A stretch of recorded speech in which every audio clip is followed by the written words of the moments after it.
You're listening to LVB Podcast Show with your friend, advocate, and host, Alvaro.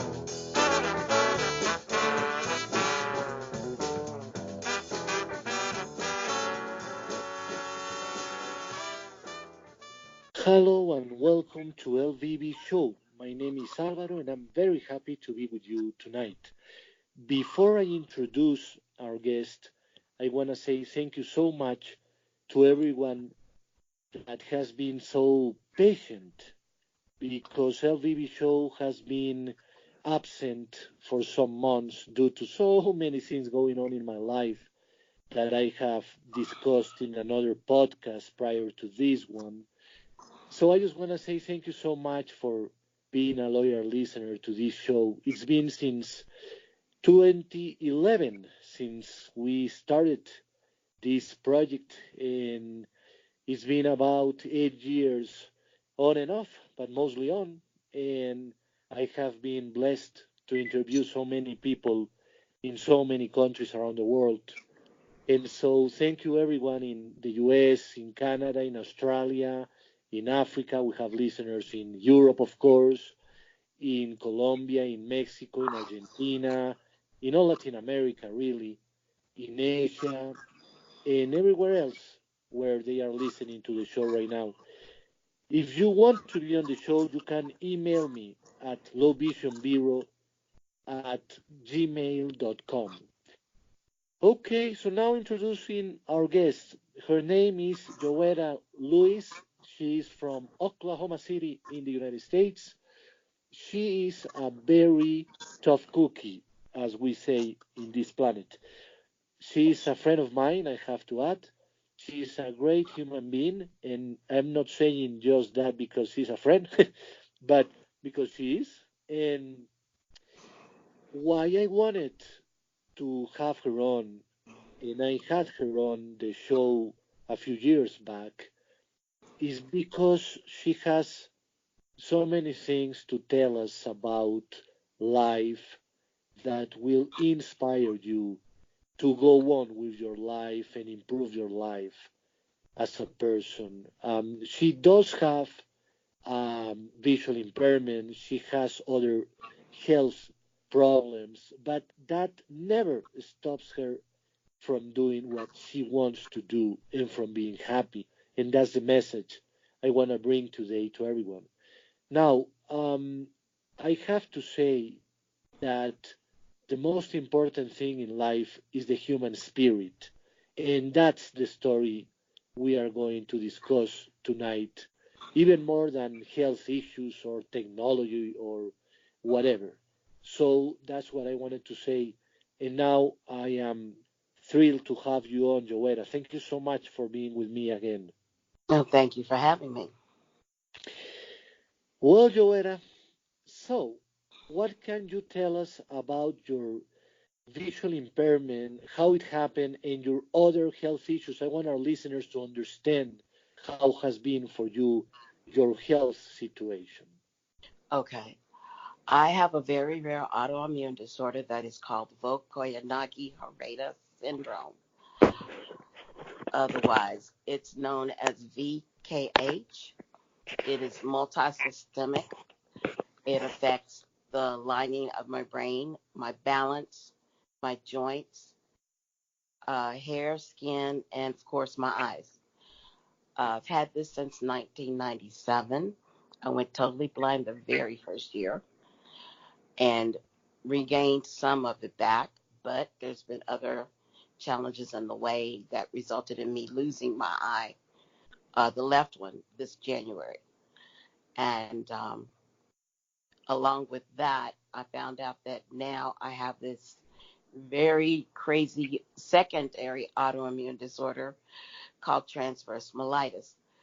And that attacks the central nervous system. So I've been having fun with two simultaneously running autoimmune disorders side by side. Jo-etta, do you take any pills for any of those? Uh, no. Well, one, I take that back. One for the spinal column because sometimes I have real bad spasms in my back that will literally cause me to jump or move quickly. So I do have to take a medication called baclofen that kind of keeps the spinal column and spinal cord calm. So I haven't had any more spasms, which I'm glad to say because those spasms are a really bad situation.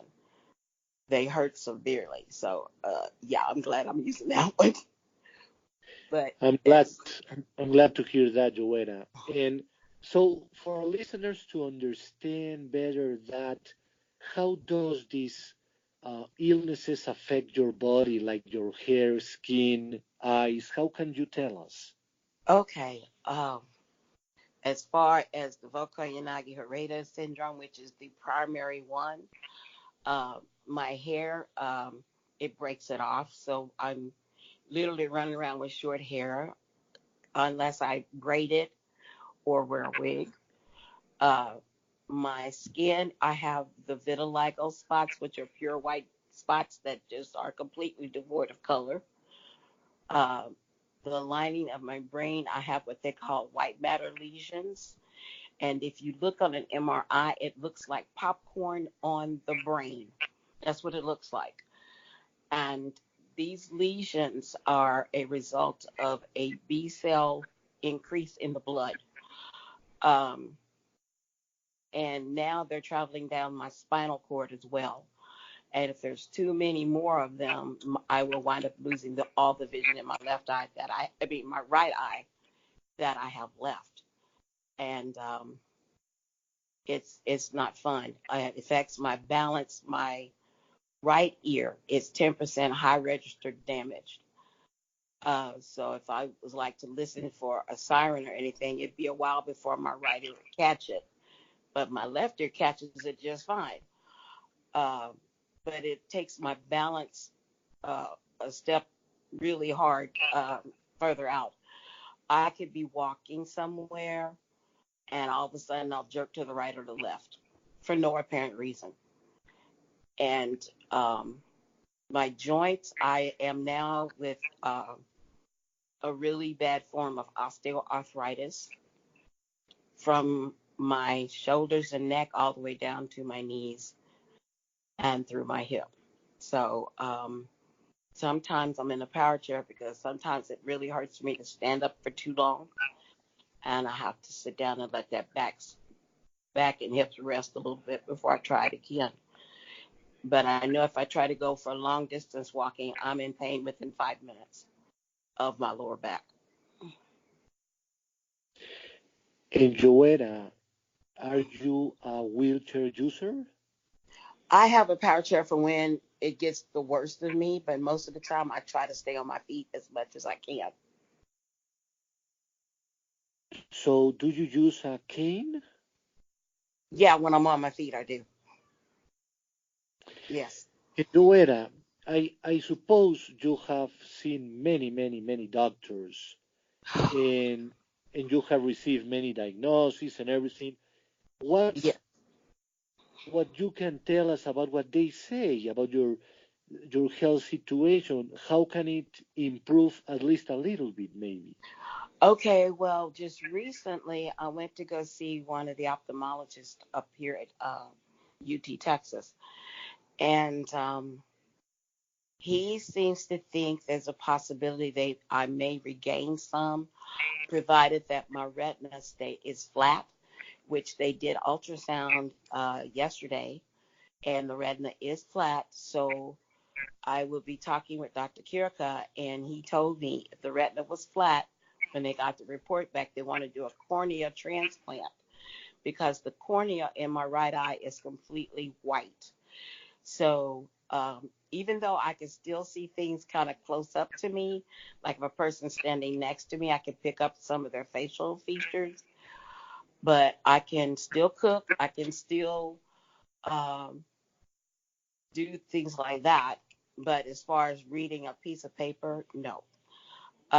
But they said if I get the cornea transplant and it helps me see better, um, I won't know exactly what my vision will be until after it, calms down and clears up after the surgery. But right now, that's, in the wings.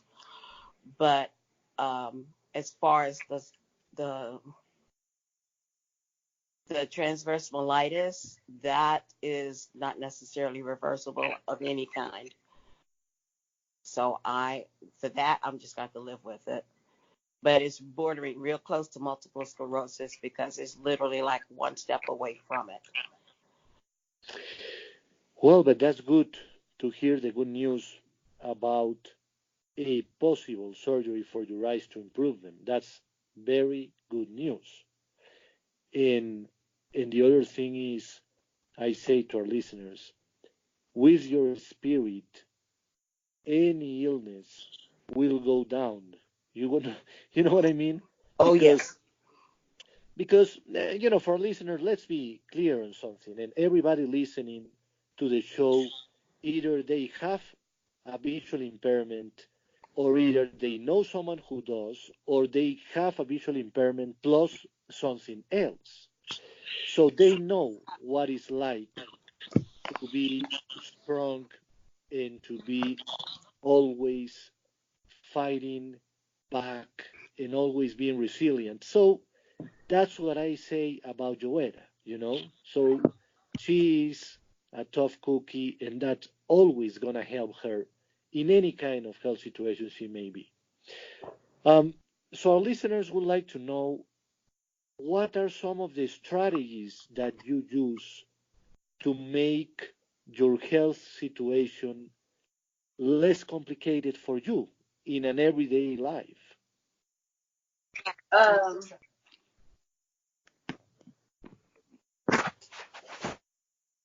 some of the things to make it okay. I use bump dots in the kitchen for like my stove, um, and the burner so I can know how far I've turned it up to like medium, high, or high. I don't have a microwave, so that's in the works. But when I do that, I'll bump dot the center line as well, the 2, the 5, and the 8. So I'll know exactly what buttons I'm pushing on each side. I have a contrast board for when I'm prepping fresh vegetables and meat. It's one side's black, one side's white. And it works really well. I can actually tell the difference when I pick it up and flip it because the white shows brighter than the dark side, so I know which side I'm working with. Um, I have, and I know this sounds kind of crazy, but actually it's not. I have a potato peeler that is, as they call it, ergonomically uh, correct, where your hand doesn't strain as much, and it Oh, works. It works really nice. The funny part is they sell it in Walmart, and oh, it's called a Sure Grip. So it's really cool. Um, as far as my knives and stuff go, I have a knife block which I mark which blades are which by certain markers with this liquid stuff that's called a high mark. Um, I mark the knife block with which knife is which on the side of where the knife is at, so I know which knife I'm grabbing before I get it. So little things like that. Um, on my computer, I actually have a bump dot on the power button. Um, my keyboard is a wide key keyboard. Most people lay is a Zoom Tech keyboard, which is high contrast, yellow keys, black letters. right. And at the time when I got it, I still had some vision, so I use that keyboard because it's easier on my hands because I have short, stubby fingers. So, yeah, the new keyboards that are out now literally kind of cram your fingers together. And with me having arthritis, that's not a good thing. So, I use the wider keyboard. It makes it easier for me. Um, in my shower, I actually have a shower bench and a handheld shower. So I try to make things as less stressful as possible. Now, Jo-etta, it's you know, I have been doing interviews for, well, 8 years. um, and I have wrote the questions for this interview, but something interesting comes to mind, and I want to ask you about this by Okay. listening to your, yeah, listening to your answer, and it's about stress, and it's about anxiety. Mhm. Do you feel any anxiety? Do you feel only stress? And if so, how do you diminish the amount of those? Ah, okay. Yeah, there's times, I will not lie. There are times when some of the dumbest things I do can really give me the blues. And we're all capable of it, cited or not. I mean, let's face it. But when it comes to me, I like to meditate. And I have two, actually three meditation CDs. One is guided imagery, where it's like a 30-minute technique where you get either comfortable on the couch or on your bed, and you listen to the guided imagery, and it helps you relax. It takes you through steps to help you relax, and you could either come right out of it or go into a natural sleep at the end of 30 minutes. The other two are just soft music, but they tell you you can um, use imagery on your own while you're listening to the music. And then I have a fourth thing is I have this one gospel CD by the Brooklyn Tabernacle Choir, and it's all super uplifting music. And I get that thing, I put it in, and I'm already gone. So, um, so it really helps me when I put my mind in another place, literally. And my faith has a lot to do with it.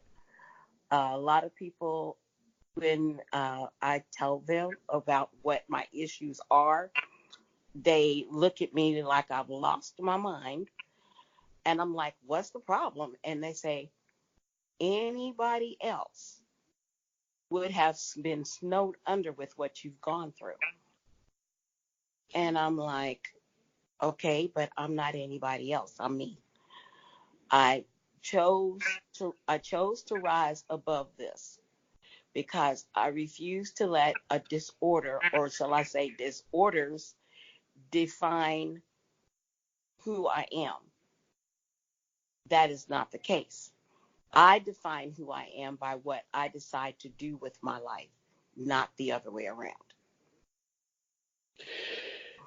Joel, I think your message is very strong because it's very powerful. I mean, I would like if you can tell us again what's that Brooklyn band you say? Brooklyn Tabernacle Choir. Tabernacle Choir. Okay, okay. And the So, CD name of the CD is I Stand All Amazed. oh, okay, okay, okay. How nice. And there's one Oh, song in that album I know yeah, you'd like. yeah. Uh-huh. It's called Gloria, and it's done in English and Spanish. Oh, it, Uh-huh. it may be. Um, it's. Do you think it's a cover they've done from the Italian song, maybe, or? No, no, no, no, no, no, no. This is no, no, no, no, not that Gloria. This is one that they wrote. I don't know what year, but the song is. It talks about God's wonders, and Oh, that Gloria. Okay, yeah, that it is. glory. All But right, it's all right. called Gloria, and it's done Oh, in right. English, and then it comes back in Spanish. Oh, that's wonderful. Of course, I'm gonna look up the album. You can count on it. Oh yeah, oh I, yeah. I didn't think for our listeners I would end up with music Oh, to find. That's wonderful. but yeah, I mean, I really like that one song alone. gets me up and moving because it's true. I mean, the way they put it, it's very, very true because it talks about the seas are yours, you know, give me the glory to give you praise. And I'm like, whoa, wait a minute. So it's one of those very upbeat songs on there. There's several of them like that on that album.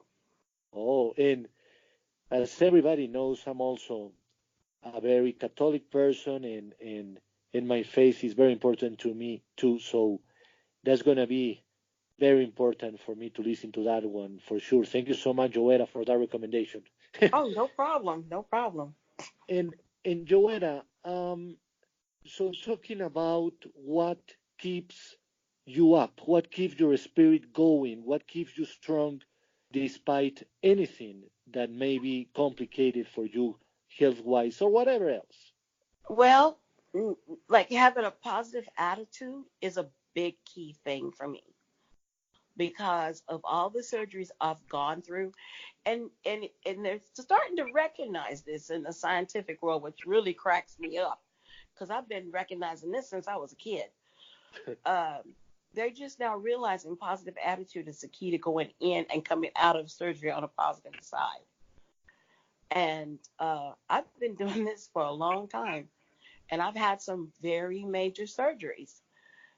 But when I come to, I don't have this attitude. I'm calm. I'm peaceful. I'm okay. And I think I shocked the doctors when I had colon cancer surgery back in 2015. Um, that very night, I was sitting up in a chair. And my daughter walks in and looks at me really funny because I'm sitting in the chair. My stomach split wide open, and I'm sitting there. I'm not in any pain. I'm watching TV because I got tired of sitting on the bed. So I got up and got in the chair. And I was in ICU, and I think I was in there for like in ICU maybe a couple of days, and then I was put down into a regular room. And the doctors were amazed at my attitude, and I'm like, why? You go in with faith on your side, you're going to come out the same way.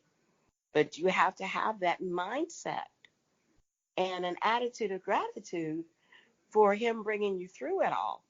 Because for me, if I didn't have that, I ain't no telling how that surgery would have came out or if I'd even made it through to begin with. That's just the way I look at it. And, you know, that's it. For our listeners, I didn't want to bring out the the part of the cancer surgery Hmm. unless you wanted to. That's okay. But now that you have, uh, I need to ask you, Joetta, Hmm. what went through your mind when they tell you you have colon cancer and you know how scary the word is for most people worldwide? What did Yes. you feel, and how did you overcome that fear that I'm sure you could have at least for 1 second say, okay, cancer is not good. Actually, I didn't. You didn't. Um, I Oh, really didn't. But I will tell you what happened. When they let me know it was a type of cancer that they normally normally is real aggressive, but right. I had the form that was slow growing. Oh, And I was like, okay, it wouldn't have mattered to me either way.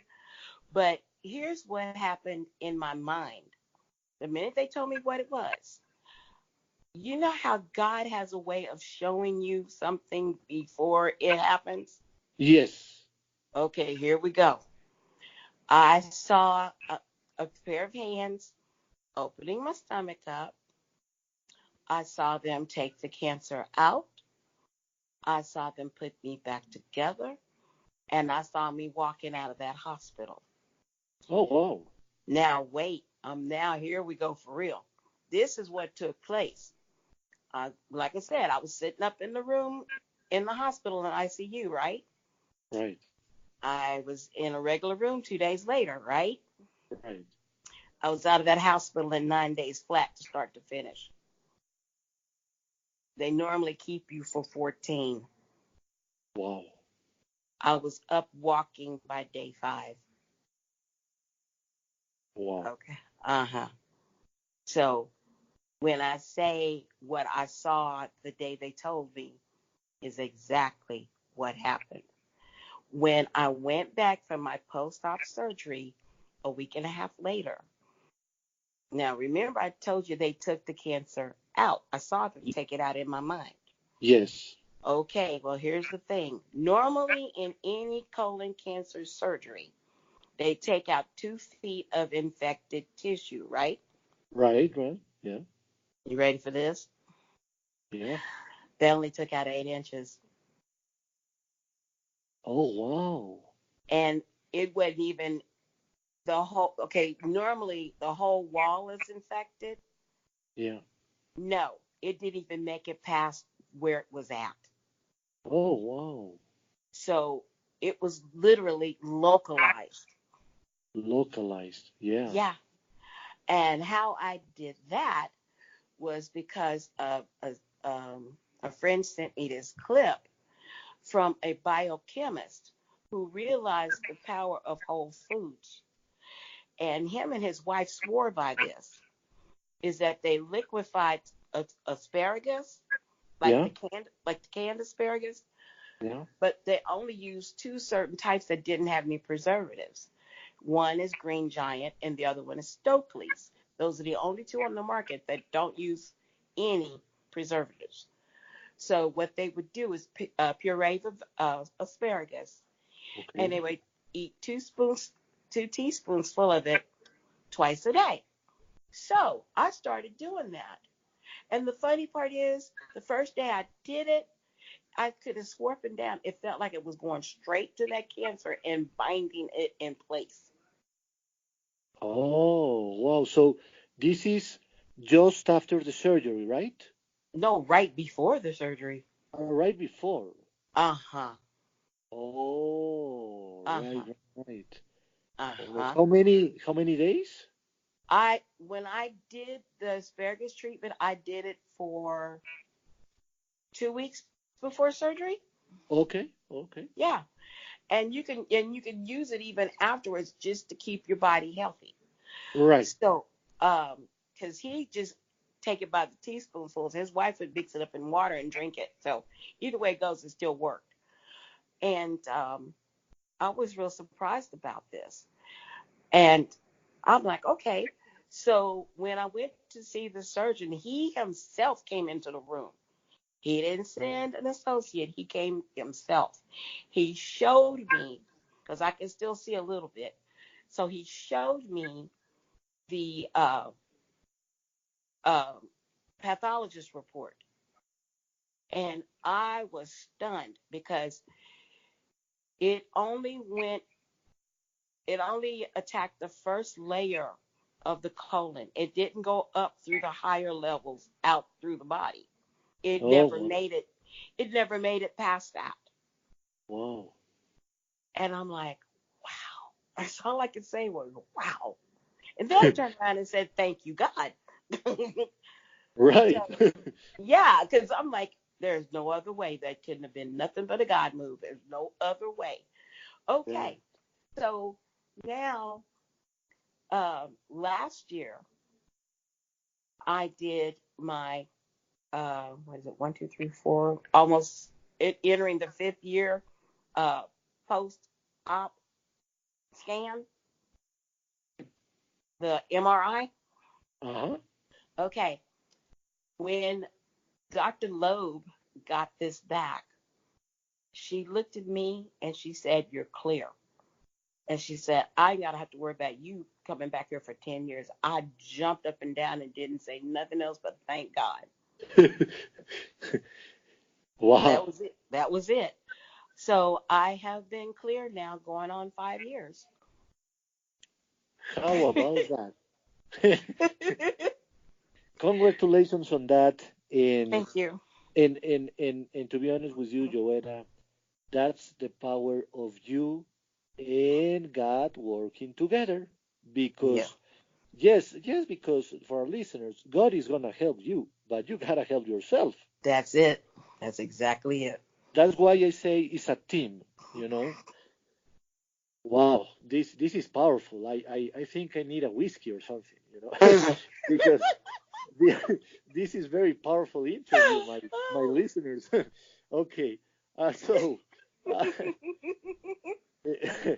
and it's very exciting. You know, I feel excited because that kind of faith that is so real, that is so truth, that is a testimonial, real for what it means to believe that everything is gonna be okay Oh, because you're yes. united. Yeah, you're Oh, yeah. united with your faith. You're united with God, and for our listeners who may say, "Yeah, but I don't believe in God." Okay, that we respect everything, but the reality is that it's always good to believe in something, whether it's God or it's something else that keeps you going. It's Mm-hmm. important, and I say that, Jo-etta, because I know people that tell me, you know what? I think I don't believe in anything and I'm struggling in my life. And I say, here you go. You know what I mean? Right. So, Right. yeah. Um, so I would like to know, Jo-etta, how important has been family in your situation. My insane family, you got to be kidding, right? Not. um,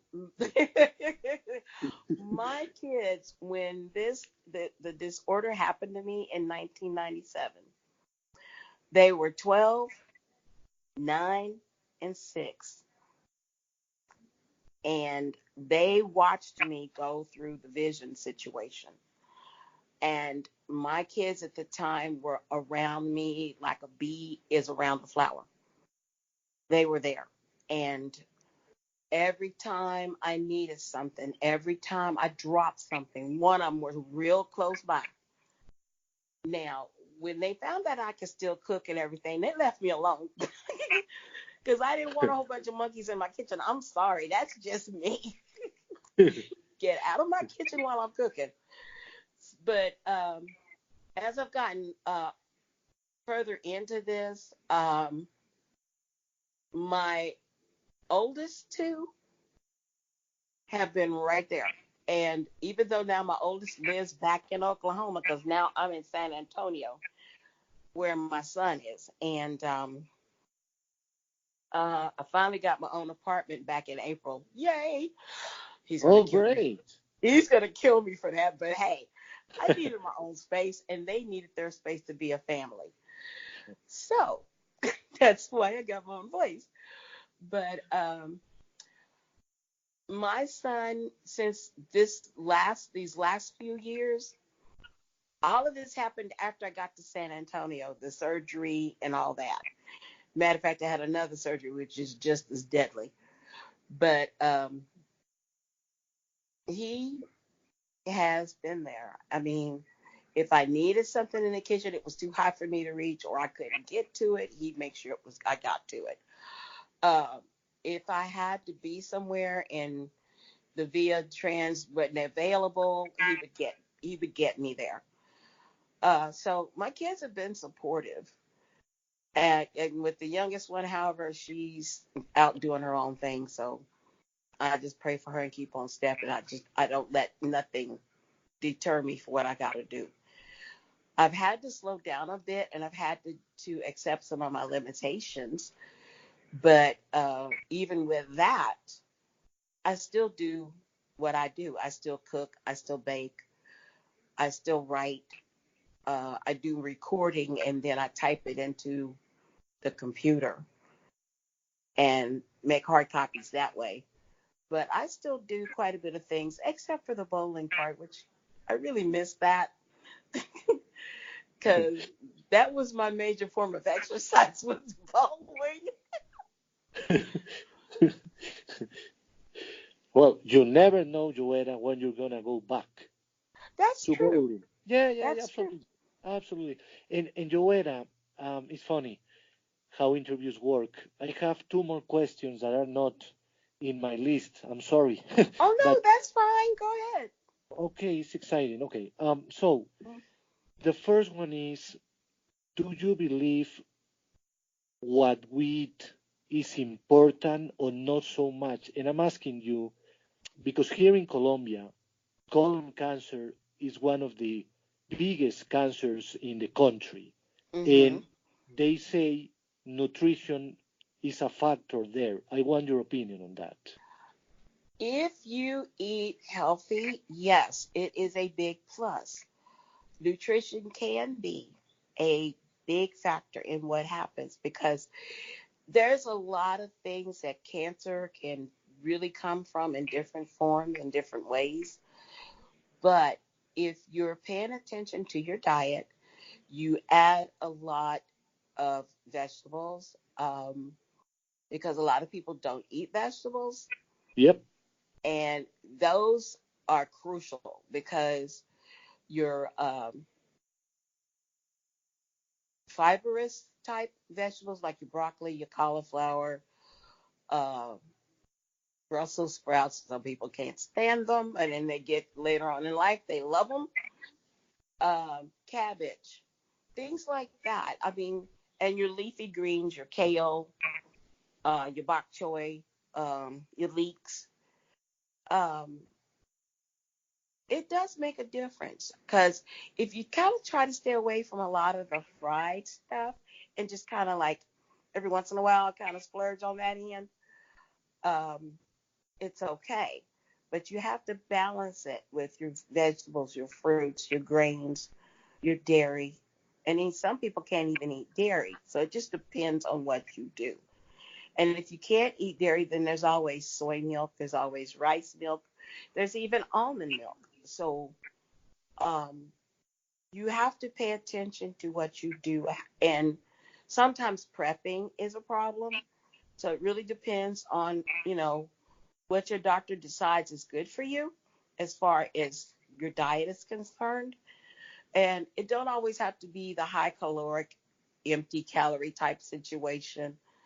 Um, but if you're doing your proteins, you balance it with your grains and your vegetables um, and fruits, you can do a pretty good job of keeping a lot of that stuff in control. And that even goes for diabetes too. And Joanna, what about red meat? That I have actually backed off a lot of red meat. Hmm. I eat beef maybe twice a month.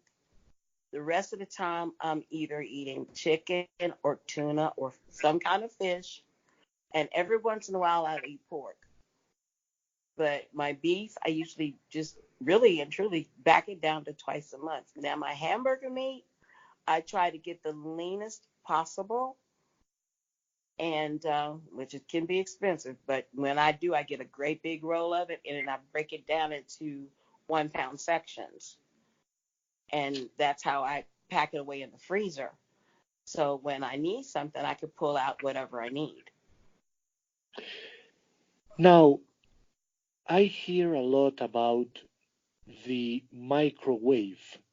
Hmm. Um, is it good? Is it bad? What do you say? Okay. Uh, as far as cooking in the microwave, Hmm. not I don't do that. Um, Now reheat foods, yeah, that's one thing. But as far as cooking foods in the microwave, not really. Okay. Uh, because a lot of people say a lot of microwaves is not good for you, but you got to think about it. Microwaves come from more than just microwaves. Microwaves come directly from the sun itself.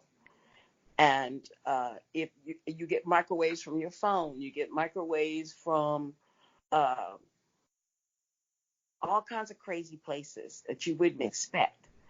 But those microwaves are out there all the way around you. All the radio waves that come around you, those have microwaves in them. So it wouldn't matter about the microwave itself unless you just excessively use it all the time. Then there could be a problem. because you really should eat more food that you've cooked for yourself. To reheat it, that's one thing, but to actually cook it and be constantly cooking in the microwave, no, that's not so healthy. Okay, now this next question that I have on the top of my head is because I think it's important, Joel. I think many of our listeners are in the United States, so that's why I'm asking this. Okay. It's about the medical part of it. So regarding your health insurance, blah blah blah. What can you tell us in the process of your health problems in surgeries? How has that been? Do you recommend what you have, etc.? Now, as far as my issues are concerned, I'll tell you like this. Okay. If you're talking with your doctor and your doctor more or less tries to ram things down your throat, this is where you step back and say, excuse me, it's my body. I want to take care of it the right way. We need to talk. Not just try to tell me what to do, but we need to talk. I need to hear what you're saying, understand what I need it for before I even get it. My doctors have now realized that I'm the one that will ask 10,001 questions before I do anything. And if I don't like the way what I'm hearing or like what's coming down, then guess what? I'm on the computer. I'm looking stuff up. I have a doctor friend that lets me mess around with his PDR. I'm looking the medications up my doggone self. Or I'm looking the treatments up myself. And I will take a reader with me and I will read that book from one side of the book to the other, trying to find the information I need. And then I go back to my doctor and I say, here we go. This is what I found out. Now, you want to explain this to me? And most of my doctors, except one, have been real cooperative. The other doctor, however, me and her bump heads quite a bit. But she's beginning to find out that I'm not the one to back down. You have to be your own advocate. You just cannot run around with this sheep mentality, trusting that the doctor will do the right thing all the time. They're human too, and they screw up. Just like when a year ago when I had pneumonia, this one doctor tried to send me home with some medication. My pharmacist called, and actually my daughter-in-law, who is a pharmacy tech at the pharmacy I have, called me and said, Mom, don't let him send you home with this. And I asked her why. She told me. Well, when the doctor come in and tried to hand me that, I said, not happening. I said, find something else or I'll be sitting here another day and it's on your dime. So he said, what? I said, I'm dead serious. You're not going to send me home with this to mess my heart up. It's not going to happen.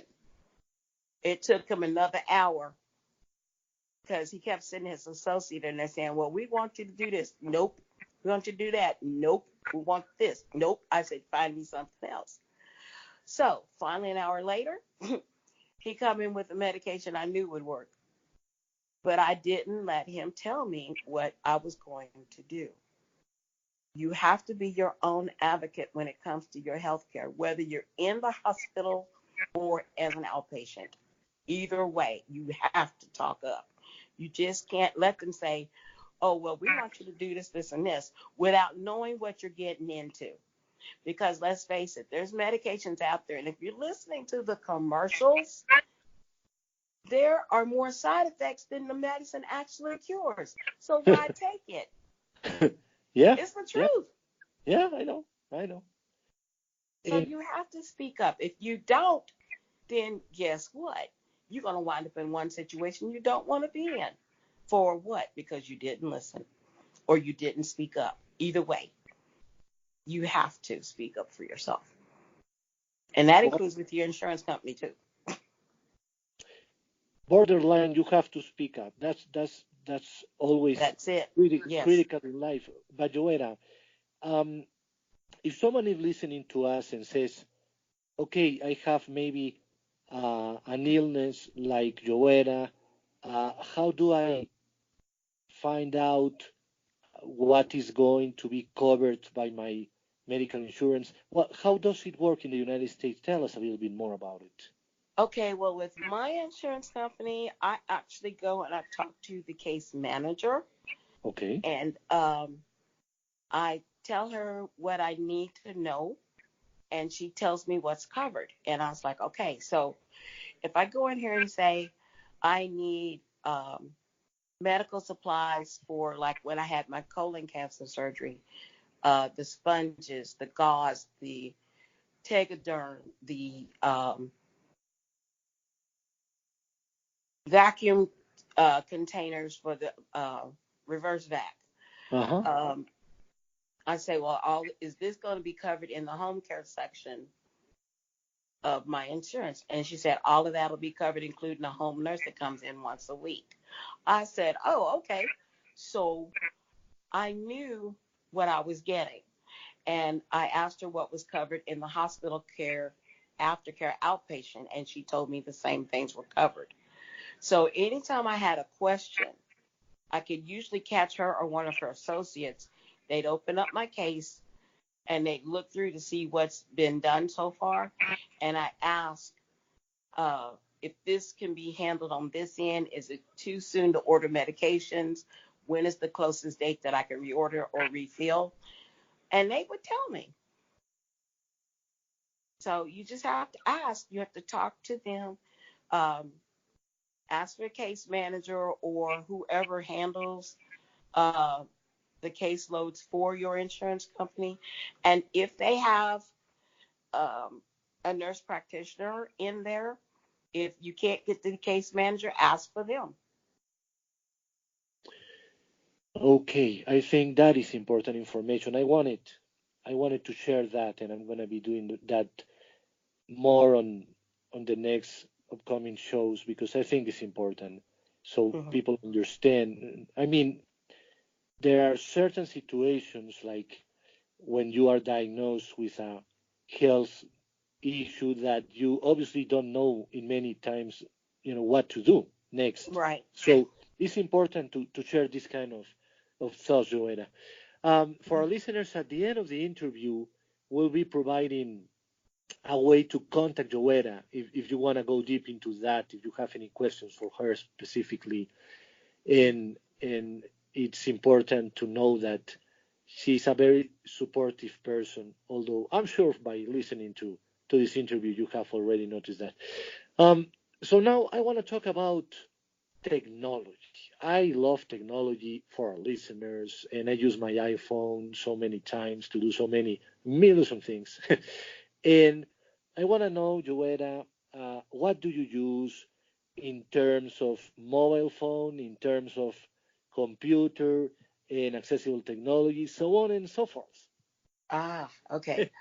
Well, I have a desktop computer and I actually have the JAWS screen reader program on my computer.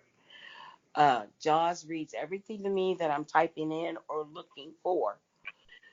Excuse me. Because, like, if I'm on the net and I want to find um, a certain web page or website, I could go to JAWS, do a few clicks in the computer on my keyboard, and it will tell me what I'm typing in. Then I can hit enter go, and it will take me to whatever page I'm at. And then if I want it to be read, I arrow down to the first line and have it read what I need, scan and read what I need to get to. Um, my phone, I'm still getting used to, which you were already laughing at me about that. I have an iPhone 10R and it's crazy. Um, no home key. I'll tell you that right now. Yeah, I No, know. no home key. I was like, oh my God. And it's no bigger than a candy bar. Come on now. So it's smaller than the 8 Plus for sure. Um, I use assistive touch on it. It helps a lot. Um, I'm starting to get used to it. It's getting a little easier now that I'm starting to kind of wiggle my way in and out of the phone. Um, I have voiceover on it as well, and Siri. I have Siri geared to help me with a lot of things too. But I have supposed to be getting the Victor Stream pretty soon.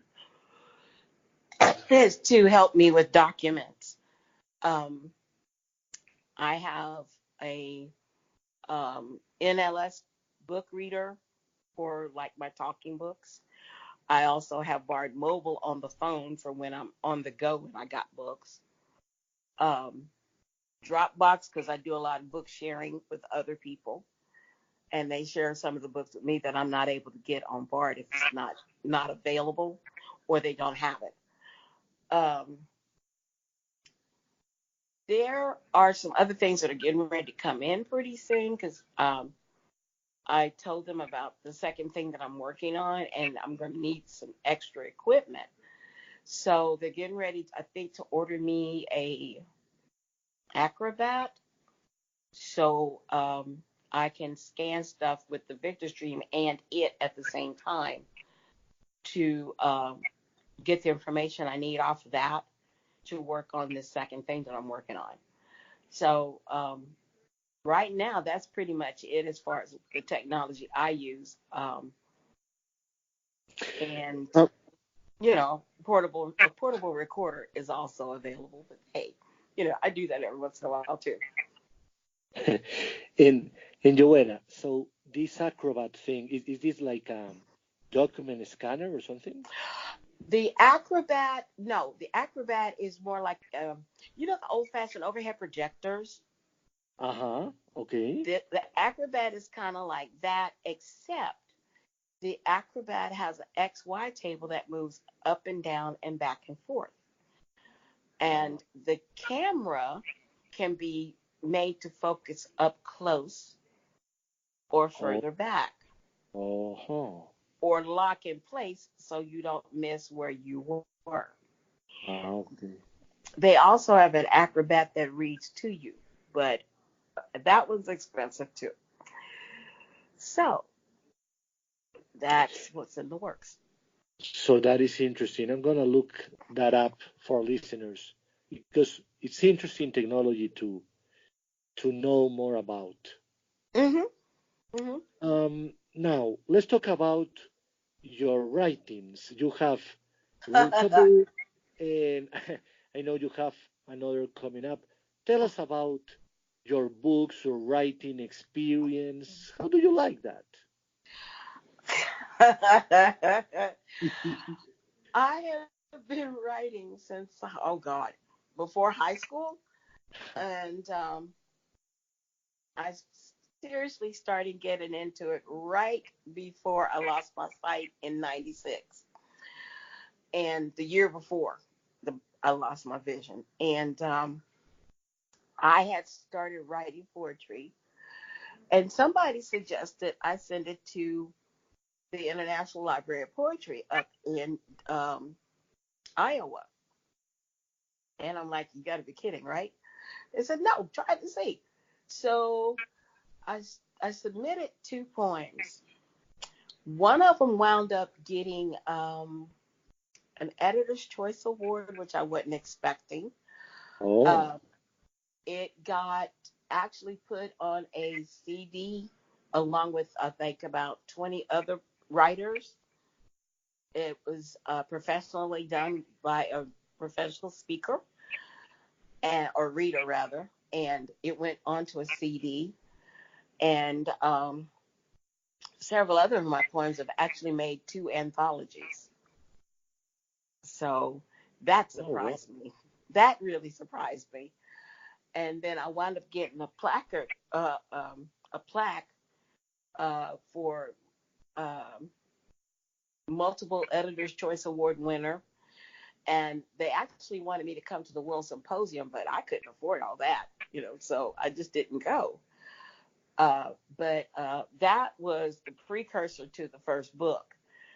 And another author friend of mine suggested I try this one particular publishing company. She said that the royalties weren't that good, but at least it gets your foot in the door. So I submitted what I thought was maybe half a chapter worth of poems to the company. And the next thing I know, they said, "Congratulations, your contract is on its way." I went, "Huh?" So I, was, I wasn't expecting that. I was expecting, oh, well, you need to rewrite this, you need to punctuate that. No, they said, "Congratulations and welcome aboard." I'm like, hello. So I had a friend of mine who was a lawyer.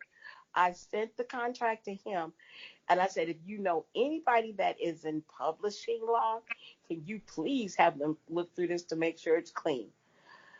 And it came back about 2 days later with a note saying, "This is the cleanest contract we've ever seen." So I'm like, okay. So I signed both copies, kept mine, and sent them theirs back. And strangely enough as it seems, that book is still on Amazon to this day. And that was in 2007. Oh, wow. Yeah, so it's still there in the poetry section of Amazon. And I was like, oh, wow. I wasn't expecting that either, but it's there. So, okay. So can you remind us of the name of the book? It's called Open Window, and it's by J.K. Gravitt. Now, Gravitt was my former name before I got divorced. So, Okay. yeah. Good to know.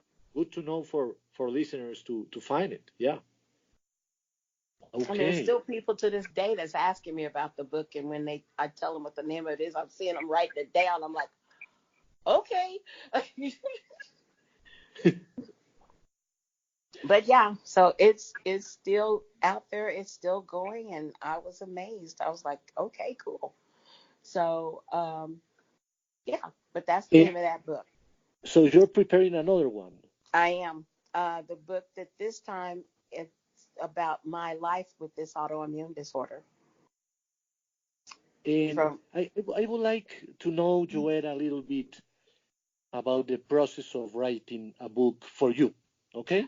ah, okay, well, when I first wrote Open Window, um, I had to sit down and think about what I was trying to express and what I was trying to show. And mainly what my basis for this was to give them a glimpse into memories, whether they were mine or theirs. And for each one of the poems that I have in that book, there's a story behind every single one of them, if somebody dares to ask me, which yet they haven't. But if you read the poems, sometimes it actually triggers a memory of theirs. And I've been told that from a few people that have actually gotten and purchased my book. They would come to me and say, "Hey, Jo-etta, we read this poem here and it brought this to our mind about what we went through or what we did or a memory, a good memory, like family vacation or something like that." And I thought it did what I set it out to do. So that's what I try to do. And with the second book I'm working on, I'm actually doing that as a running journal from the time that I started having problems to being diagnosed, to going through the stages of treatment, through the treatment's ups and downs that it put me through all the surgeries, how I felt through all of that, how my sight came and went or changed. That's what that second book's going to entail. And like I said, a lot of my life is going to be on the cutting room floor before it's over with, but that's what it's going to be. And Jo-etta, do Mhm. you plan on a date to finish each chapter or the whole book? Do you have a date for that? I'm hoping to be at least more than halfway by Christmas, Okay. because this book has been 22 years in the writing. Oh, wow. Oh, Yeah. wow. Oh, yeah. Because I've had this disorder now for almost 22 years. Right, So, right. so it's ongoing. And um, like I said, a lot of me is going to be in that book. An awful lot of me is going to be in that book.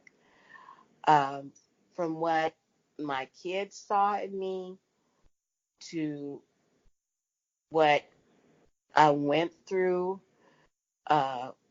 with my ex trying to deal with it, um, how he dealt or felt about me having this disorder, and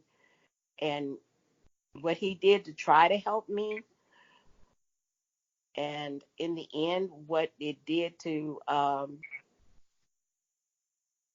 I guess in a way what it made him feel like knowing that I was going through all this. It's going to be a very powerful book, Jo-etta. Mm. And I, you know, I asked a good friend of mine who probably is going to listen to the show, Andrew, uh, and he's a psychologist from Pennsylvania. Hmm. And I asked him, if you want to write a book about your childhood or a time in your life that you do not recall so well, would it be all right to do this? I think the term is regression, if I'm not mistaken. Uh-huh. And he said, yeah, absolutely, it's a possibility. Have you thought about that? Because you can have a wonderful mind, but can you recall everything?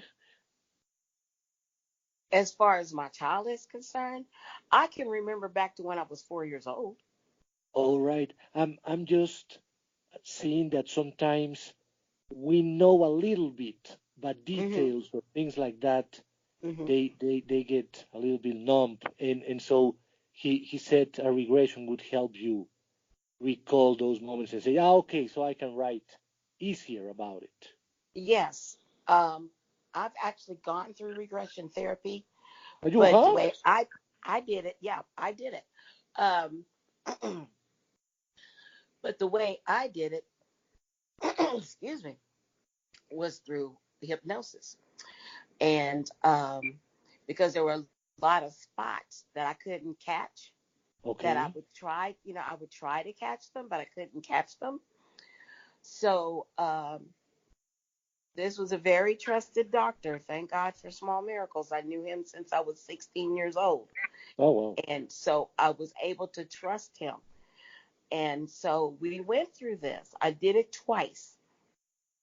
Then Uh-huh. both times he told me I would remember everything when I woke up. And I did. And I still do.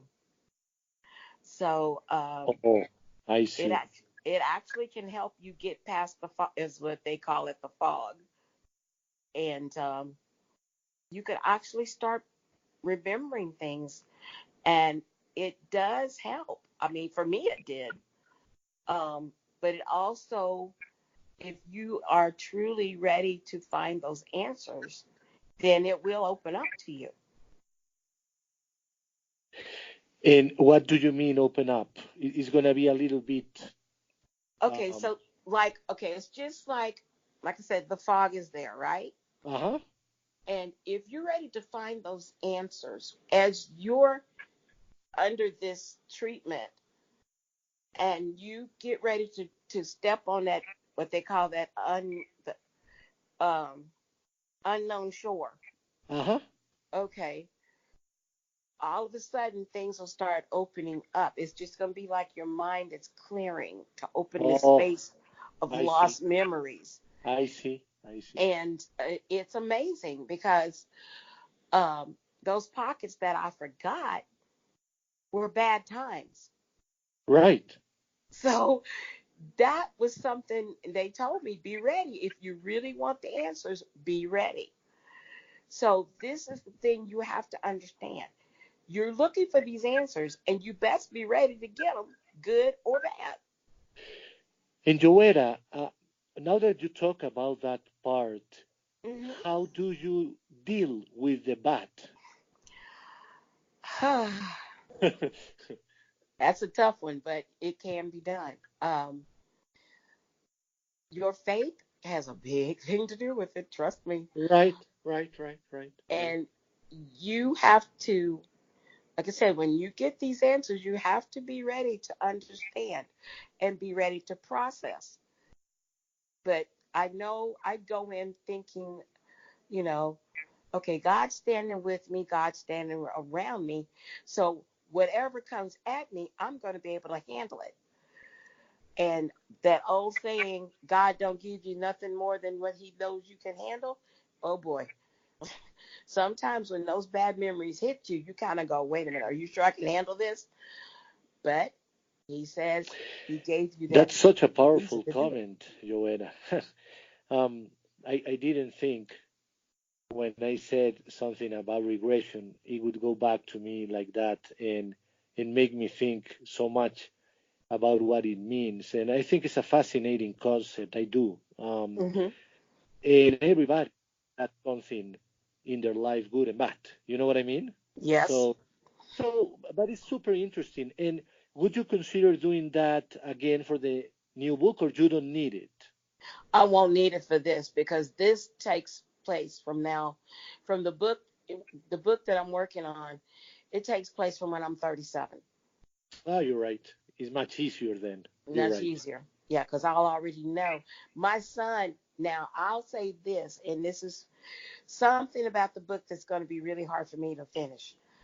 Um, there were times when I was on the full blown prednisone pill. Yeah. There were times that, um, oh boy, that I literally blacked out. Oh. Uh huh. Now you see why I said it's going to be a lot of me on the floor. Oh boy. Yeah. Yeah. And because I was on steroids for 6 years, Oh. every day, every day. Why? Yes, Why yes. you had to do that? This was the primary therapeutic solution to get my sight back. Ah, okay. Okay. Yeah, this was the primary start.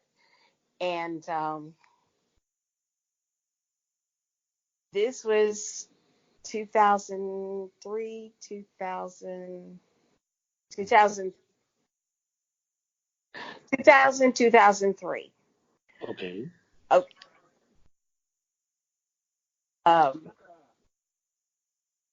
so there were times that my son told me that I blacked out, and I'm guessing this was the times when he put me in a that area they call the red rage, Uh-huh. and I'm guessing at one time I went to go spank my daughter for something she did that really ticked me off. And usually I'm one of the type of parents that when something's got me that mad, I'll walk off All right. and then come back. But for some reason, while I was on those steroids, I went full tilt, and my son stepped in and took most of the punishment, and I didn't know it. I had no clue that he had done it. And when he told me, I was in such shock. I started crying because I knew that was not me. Of I course. I knew it wasn't me. And my son said, "Mama, I knew it wasn't you. We know it was the steroids. We already know." But our listeners must be thinking, okay, don't say more about the book. We want to read it. Oh, they are right. They are right. Stop it, Joanna. Stop it. I'm getting too excited about the powerful book and the message that it has. So yeah, let's switch some to some other Yeah. topics. Yeah.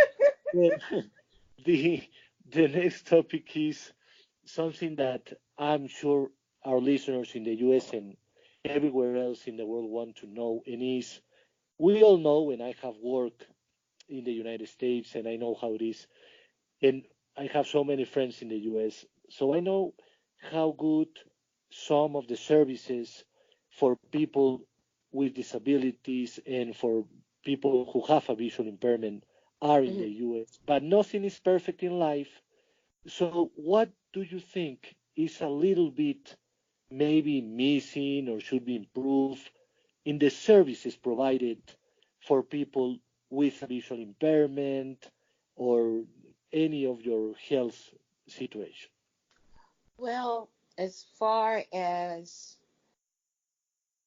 healthcare goes, um, there's a couple of doctors I wish they would take their heads out of the rear end, if you know what I mean, Yeah, and oh, try to listen more to their patients right. instead of acting like they know it all, because they don't. They had to learn it at school just like anybody else. You know, just come back down out of your cloud and get back into reality. Right. As far as transportation goes, it would be nice if they had more buses, so it wouldn't be such a strain on time frames for the people that have these rides set up. Say, like, a perfect example is like they have this time where if they could pick you up anywhere from 15 minutes to 2 hours after you call them. Okay, Oh, I'm not wanting to sit there for 2 hours waiting on you guys to come pick me up. right. I got better things to do than sit there for 2 hours. I want to go home and do what I got to do. Right. So it would be nice if they had more buses so they could get their patients faster, their clients, not patients, but their clients faster to where they need to be. But I'm not the city. I don't do the city budget, so I can't say that. Well, I can say it, but I can't exactly implement it. So that's one thing. Um, and this is something I've talked to somebody else about, and it would be so nice if this could honestly take place. I talked about having a coalition of people, of employers that be willing to hire the visually impaired, as well as having clients that would love to have a job from these companies.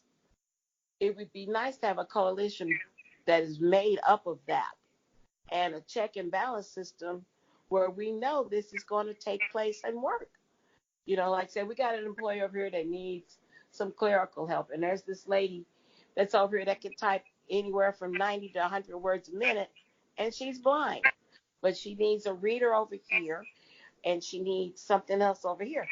Well, the coalition can provide that once she gets that job in place. I mean, they have those, but it's not a lot of people that want to hire blind people, because you can look good on paper, you can sound good over the phone, but the minute you walk in that interview and they see a guide dog or a cane, all of a sudden you're invisible, or you're not the right one all of a sudden. And You're right. I think that is so unfair. It is unfair, and it happens everywhere, Joel. It Yes. happens here in Colombia, in Mexico, even in the UK as well. So Mhm. I know what you're talking about, and that is needed. And you know what? I would say it would be even better if it was a worldwide coalition, Yes, it would. because one thing that I want to say to our listeners is, if it is very hard for people in the US with a visual impairment to find work, Mhm. try in Latin America, try in Africa, and we're talking about a much more tough situation. And if you had international companies looking inside the United States and outside, then it would be beautiful what we could do together. But Yes. it's not happening. I don't understand why. I always say, Jo-etta, so many organizations serving the blind in the US. Uh, you will excuse me and all my listeners, but you could do better. You could do better Yes, because there are sir. so many organizations, and some of them have a lot of power and resources to do Mm-hmm. more priority-like work. You know what I'm saying? That Right. what you are saying, they should have that in place many years ago. You know? Right. Right. So I'm with you all the way. Because, see, there's a couple of companies, I won't mention their names, but they have hired people with visual impairment, and it's worked beautifully. But like I said, there's a lot of places when they see your resume, oh, you're the perfect fit. They talk to you on the phone, oh, you're the perfect fit. This has happened to me. I actually went to a company to talk to them, and they said they could put the software in place. Well, when I get to the staging area, the receptionist there talked to me like I was a rhesus monkey and didn't have nothing in my head. And Yeah, I it know. it took everything in me not to be ugly. Yeah. And I walked back around to the HR desk. I said, "Can I ask y'all a question?" I said, "Tell me something. Does JAWS screen reader work with your guys' computers?" "Oh no, we don't have that. It doesn't work with our computers." "Okay, so why didn't somebody tell me this before I made all this arrangement to get out here in the first place?" It was a waste of my Point. time and Yeah. theirs. Yeah. Of course. Of course. So when the interviewer called me the next day and asked me what happened, I told them what happened when I got to the staging area and that I would never set foot in that company again. So the strange thing is they're still sending me job leads and they know that their computers are not equipped with JAWS software. So why would I bother? Yeah, that's a good point. And But and I'm there's gonna also mention. there's also one more thing I want to put up there real Yeah. quick.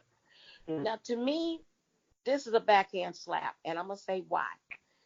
They have people that are disabled, that are in wheelchairs, that are sighted, that they got working there, but they draw the line at people who are blind. That's still a disability. What's the Yes. big deal? Right. Right. Um. I think this comment that I'm going to make you know uh, is something that I have had on my mind for a few months since I learned something, and it's related to technology. So if I am correct, probably the only country, or maybe there are two countries in the world where we have, and I mean we because Colombia has it, what Mm-hmm. is what is free JAWS and Zoom text for the whole population of the country. Uh, Mm. yeah, so I want to talk about this, and I will have experts in technology from the US. I want to hear their opinion about Oh yeah. it. So I'm saying Colombia is one of the poorest countries in this planet Earth. That's a reality, and everybody knows it. And we, thankfully, have this program, and we need it because we obviously have much less opportunities to get the money to buy JAWS or Zoom text than people in Europe, in Asia, or in the US. That's true. However, I wonder why in the US you don't have this because you have, again, so many organizations serving the community Mm-hmm. and so many people struggling to buy a copy of Zoom text or a copy of JAWS that Right. is $1,000 plus to get. Right. I know that now you have Fusion that is Zoom text and JAWS combined for like 11,000, excuse me, um, uh, $1,200 or something. But it's a Right. lot of money. Obviously, Yes, it's it a lot of is. money. So Yes, I it is. know, yeah, I know most people with a visual impairment in the U.S. they just don't have the money to get it. Right. So why is that organizations don't get together and make it possible for the most vulnerable people in the community to get their copy to make everything accessible for them because this is imperative for the community. This is not a choice, Jo-etta. Right. We need it. So, And the funny part is, if this was made available on all computers, not just the select few, right. there would open up an opportunity for a flood of really viable applicants for jobs. Absolutely. Absolutely. Because that's a big problem. And I know what I'm talking about. It's a big problem. Yes, And it is. and there is something else to be added, and is I have news for everyone listening right now.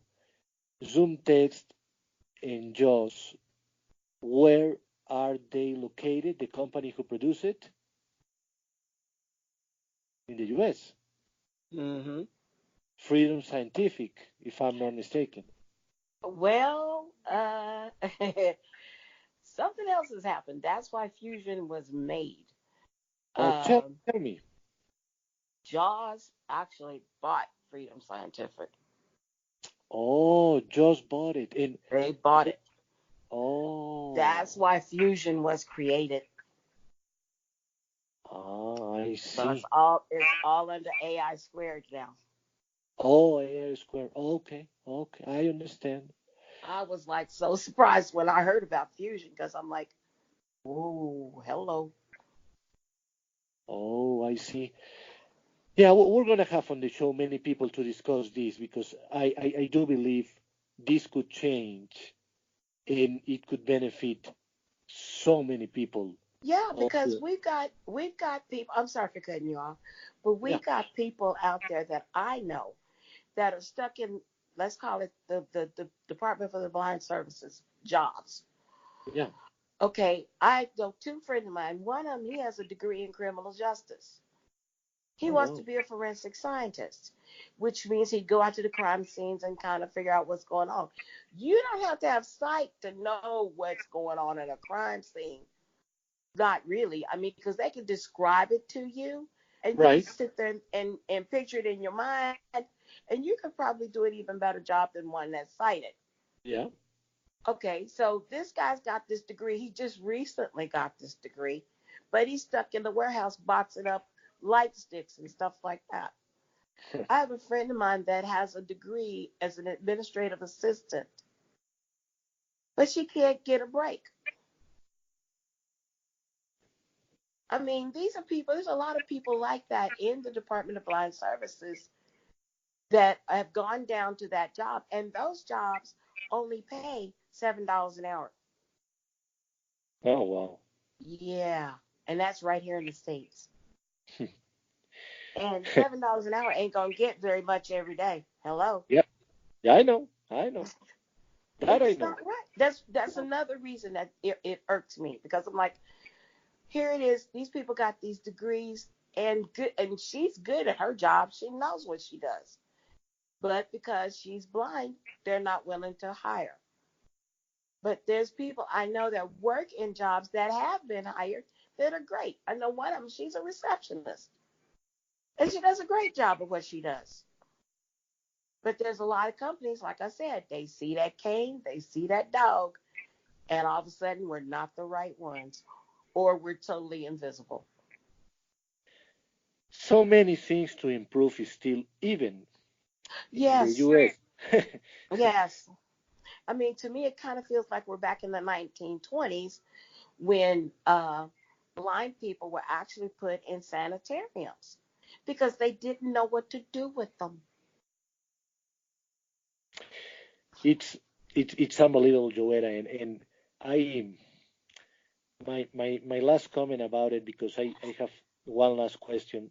Um, but we can talk a lot for our listeners, but this is too powerful. This is too powerful. So we we just have to um, think about this for our listeners, and is that what I always say this, and is that when people talk about Stevie Wonder, Oh my God, I love that man. Yes. uh, me too, and I hope to meet him one day. I should go to this Sony conference, and I think it's in Orlando every year. I always have a friends who are going, and I should go. Oh my gosh. I should go. Yeah, because he always goes and talks to people, and it's a perfect place to meet him and meet many people that are doing wonderful things for technology. And Okay. yeah, yeah. So that's like in February or March, something like that, every year. Um, Oh wow. so what is my comment, Jo-etta, that when someone talks about Stevie Wonder or Ray Charles or Andrea Bocelli, for instance, Mhm. they never put a focus on their blindness, Mm. but on their talent. Mhm. I mean, come on. I When I was a kid and I had a lot of myopia, but I didn't know I had retinitis pigmentosa at the time. So I would talk with friends about Stevie Wonder. Oh, he's great, and I didn't know he was blind. I at the time who cared? You know what I mean? I mean, Exactly. what matters is the person, for crying out loud, not the other things. Yes. It's the Yes. human being. So everybody was saying, "Oh my God, did you listen to Part Time Lover? Did you listen to I Just Want to Say I Love You?" You know what I mean? Yes. Yes. and and and so now, so many years after that, I only listen people talking about, "Do you see that guy walking? Oh my God, he's blind," and so Yes. on and so forth. And that's our label, Yes. and not who we are, and That's exactly my point. that's a problem. That's a big problem. It is. As a matter of fact, I can bring And you up a situation on that real quick. This yeah, person, sure. this person I knew, quote unquote, that was actually wanting to date me. When I told him I had a white cane, you don't need that. Excuse me, you don't need that. I said, and why not? He goes, you got my eyes. I said, look here, you're not gonna be watching where my feet are going. Because if you did, you'd break your own dang neck when we got to the curb. That's why Yeah, I need my cane. Tell me this. Tell me why 2 years later, he's walking down the street in his hometown, and he happens to look over and see these two men. One's blind, he's got his hand on his friend's shoulder, and he's got his cane moving. And then all of a sudden, it hit him like a VA commercial. That could have been me and her. Oh, really? But he was so stuck on the stigma behind the white cane that I said, I'm right, sorry, but I can't deal with you. And I was out. I left. I'm like, right, right. that's part of what I need to function. I said, you're not going to always be around, and you sure ain't going to be watching where my feet are going because you got to watch where you're going. Sure, So I sure. was like, this, no. You're not going to act like you're ashamed of me because I got a white cane. That's not going to fly, dude. But it's Right, right. things like that that need to Yeah, stop. yeah, yeah, yeah. Absolutely. Jo-etta, I still have a question to ask, but I want to say to our listeners, no, no, is is no, because time flies when this is important, and Oh, yes. Oh, this is yes. not this is not just two friends talking. This material, I'm just seriously saying this is good. You know what I mean? Yes. Because yeah, yeah. So I'm gonna be sharing this interview with a lot of people, but also with a lot of organizations I know in the States. Oh, okay. Because I think they have to think it over. And I think they have to look at us in a much different way. I And agree. they need to change policies and so many job structures around this planet. So it's going to be very interesting, Jo-etta, the upcoming months, because I'm going to be putting in a spotlight a lot of people that are looking for work, highlighting their abilities. So we want to make some noise for organizations to understand what's going on in reality with us. Because when I created this podcast in 2011, I wanted that. I Mm-hmm. wanted to raise awareness about who we are Right. the abilities we have, the optimism we have, the Right. spirit we have, the Right. toughness we have, the Hmm. honesty we have, Oh, and trust. also, Oh, and yeah. also, and also the dignity we carry with us. Amen. Okay? So Yes. I think there's a lot to show to people. You Oh, yeah. know? No I'm doubt. very excited. I'm very excited for our listeners. Um, so my final question, Jo-etta, would be you live a very independent life in general. You have your own place, you cook, and so on. Hmm. What are practical tips for people who are looking for their independence? Oh, wow. Well, your mindset is one for sure. Um, you want to find a place that you feel you would be comfortable in and feel safe. Um, and it could be a really nice apartment complex, or it could be condo community, or wherever it is that you find you're comfortable in. Go in and see the place. Go in and talk with the manager, maybe some of the people that live there. Um, but if you can, especially during the summer months, if you go to move during that time, before you go out to that area, or rather move in, have somebody go with you at night. The reason being is this: a lot of activity happens at night, Right. okay? And so if you go through at night and drive around, check things out, have your friend describe the terrain, what's going on out there with people, what shouldn't be going on, if you follow what I'm saying, um, all the stuff that is not supposed to be done. But you see what you're getting into when you move in that community. So also, if there's any police reports you can pull up on that, bad or good, look them up. Prepare yourself, inform yourself with the situation, with the community, whatever, wherever you're going to move to. Inform yourself about the community, how it functions, as far as the people go, what goes on, if there's any type of crime wave, if it's a peaceful community. This is what you're looking at. So, you arm yourself with the information you need to make an informed decision. Very important. And Jo-etta, finally, how can people get in touch with you? Well, they can reach me by email. My name is JOETA.LEWIS